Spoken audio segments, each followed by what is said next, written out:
Narito ang iyong pang-araw-araw na horoscope para sa Gemini para sa araw ng March 15, 2026. Sa pagdating ng petsang ito ng March 15, mararamdaman mo ang isang napakalakas na enerhiya na nagmumula sa iyong kaisipan na mag-uudyok sa iyo na makipag-ugnayan sa mas maraming tao at magbahagi ng iyong mga natatanging ideya. Ang mga planeta ay nagbibigay sa iyo ng isang pambihirang talas ng dila at bilis ng pag-iisip na magagamit mo upang ayusin ang anumang gusot sa iyong paligid ng may sapat na katuwiran at diskarte para sa ikabubuti ng lahat. Huwag kang matakot na magsalita o magsulat tungkol sa iyong mga nararamdaman dahil ang kislap ng iyong katalinuhan ngayong maghapon ay magsisilbing tulay upang mas maunawaan mo ang iyong sarili at ang mga taong mahalaga sa iyong buhay sa bawat sandali. Pagdating sa iyong karera at mga tungkulin sa trabaho, ang araw na ito ay naghahandog ng isang napakahalagang pagkakataon kung saan ang iyong galing sa pakikipagtalastasan at ang iyong mabusising paraan ng pag-aanalisa ng impormasyon ay lubos na mapapansin ng iyong mga kasamahan. Mapapansin nila ang iyong kakayahang mag-isip ng mabilis at ang iyong dedikasyon sa paghahanap ng katotohanan sa likod ng mga komplikadong datos. Kaya asahan ang isang positibong balita tungkol sa isang proyektong may kinalaman sa media o edukasyon. Huwag kang mag-alinlangan na ibahagi ang iyong mga mungkahi sa inyong mga pagpupulong dahil ang iyong talino sa pagbuo ng mga koneksyon sa pagitan ng iba't ibang kaisipan ay sadyang kailangan upang mapataas ang produktibidad ng inyong buong pangkat sa bawat oras. Sa usaping pananalapi, ang petsang ito ay humihingi ng isang matalinong pagsusuri sa iyong mga nagawang budget upang masiguro na ang bawat bahagi ng iyong kita ay hindi nauubos sa mga maliliit na gastusin na hindi mo naman kailangan. Maaaring may lumitaw na oportunidad para sa isang bagong paraan ng pagkita ng pera sa pamamagitan ng pagsusulat o pagtuturo, ngunit kailangan mong maging mabusisi sa bawat detalye ng kontrata bago mo ibigay ang iyong pahintulot para sa gawain ito. Ang pagiging masinop sa iyong mga barya at ang paglalaan ng sapat na halaga para sa iyong patuloy na pag-aaral o pagpapahusay ng kasanayan ay magbibigay sa iyo ng ganap na kagaanan sa loob ng iyong puso at katiyakan sa bawat hakbang mo sa hinaharap. Ang aspeto ng pag-ibig at pakikipag-ugnayan para sa Gemini ay nasa isang yugto ng napakasayang pakikipagpalitan ng kaisipan at seryosong pag-unawa sa kahalagahan ng komunikasyon sa loob ng isang relasyon na puno ng kislap at paggalang. Ang pagpapakita ng iyong pagmamahal sa pamamagitan ng pakikinig ng mabuti sa iyong kapareha o ang pag-aanyaya sa kanila sa isang maikling paglalakbay ay lalong magpapatatag sa inyong ugnayan sa bawat sandali ng inyong pagsasama ngayong maghapon.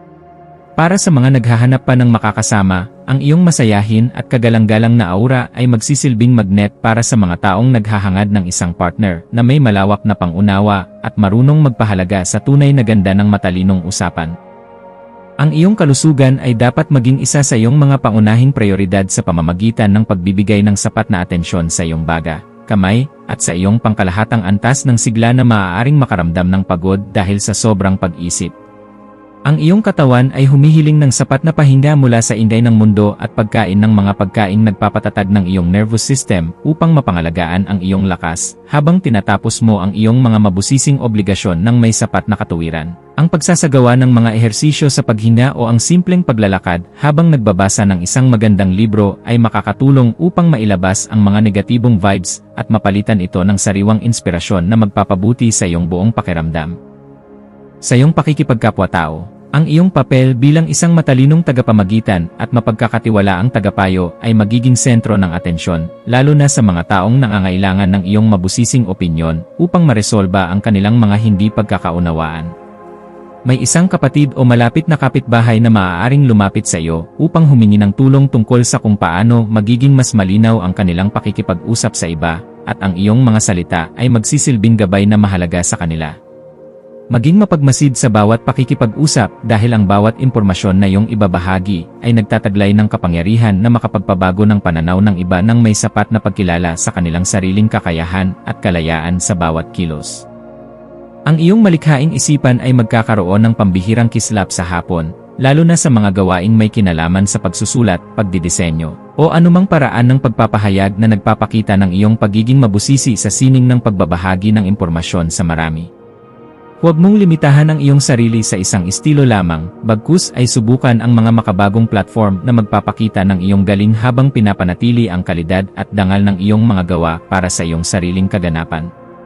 Ang pagbuo ng isang bagay na may layuning magbigay ng kalinawan at saya sa pakiramdam ng marami sa pamamagitan ng iyong mga natatanging talento ay nagbibigay sa iyo ng ganap na kagalakan na sadyang napakahalaga para sa iyong asenso.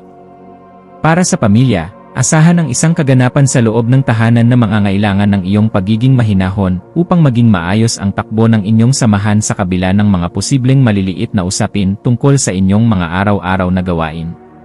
Ang iyong presensya ay magbibigay ng kagaanan dahil kaya mong magpaliwanag sa paraang madaling intindihin at may sapat na pagkilala sa nararamdamang pangangailangan ng bawat miyembro ng iyong pamilya sa bawat oras ng inyong pagsasama sa loob ng bahay. Maging mapagpatawad sa mga pagkukulang ng iyong mga mahal sa buhay at maging isang gabay na laging handang tumulong sa pag-aayos ng anumang aberya dahil ang matatag na pundasyon sa loob ng tahanan ang tunay mong sandigan sa buhay.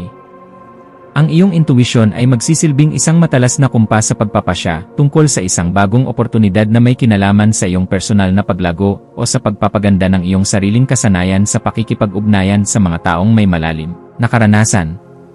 Kung may nararamdamang udyok na ayusin ang iyong mga sulat o bumili ng mga kagamitang magpapabilis sa iyong pakikipagkomunikasyon, gawin ito ngayon dahil ang daloy ng enerhiya ay pabor sa mga gawaing nagdadala ng bagong simula.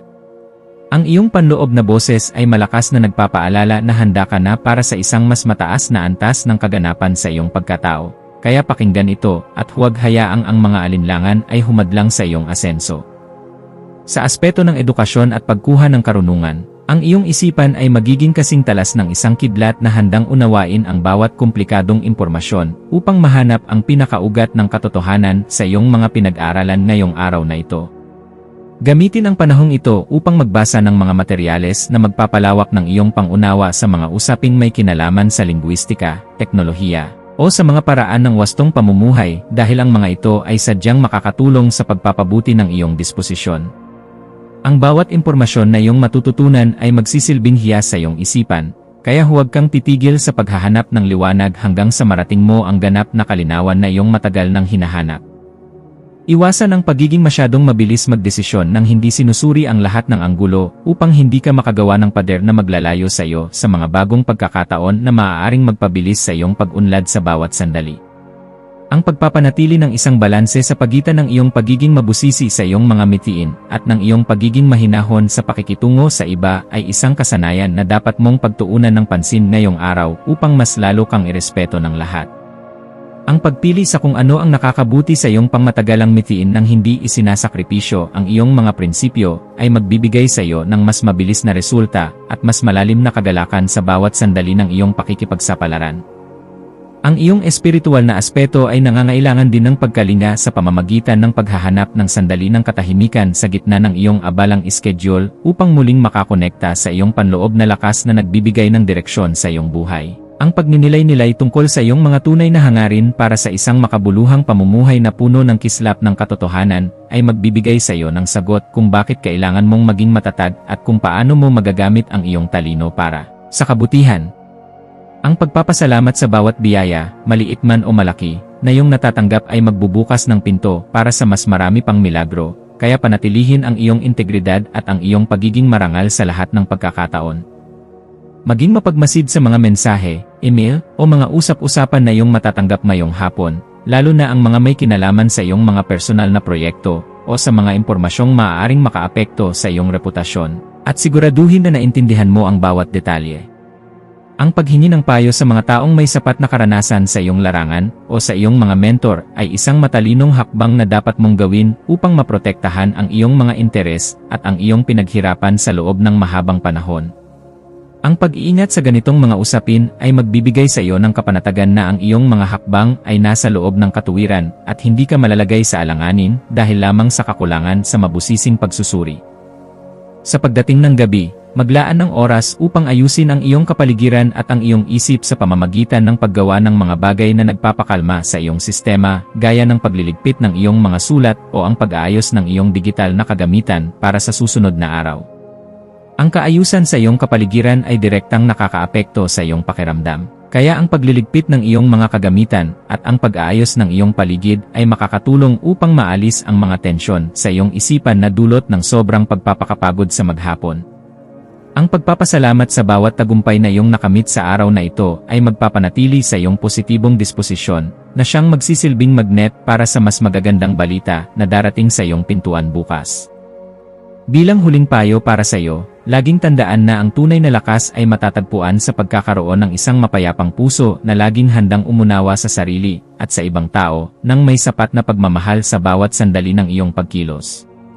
Manatiling nakatutok sa iyong sariling landas habang nagpapakita ng malasakit sa mga taong nasa paligid mo, dahil ang kaganapan ng iyong pagkatao ay matatagpuan sa pagbabahagi ng iyong liwanag ng may dangal sa lahat ng pagkakataon na ibinibigay sa iyo. Hayaang ang liwanag ng karunungan ang maging gabay mo sa pagtahak sa daan ng iyong mga adhikain, at maniwala ka na sa bawat pagsusumikap mo na magpakita ng kabutihan, mayroong magandang bukas na naghihintay para sa iyo. Ang iyong mga maswerteng numero para sa araw na ito ay 3, 5,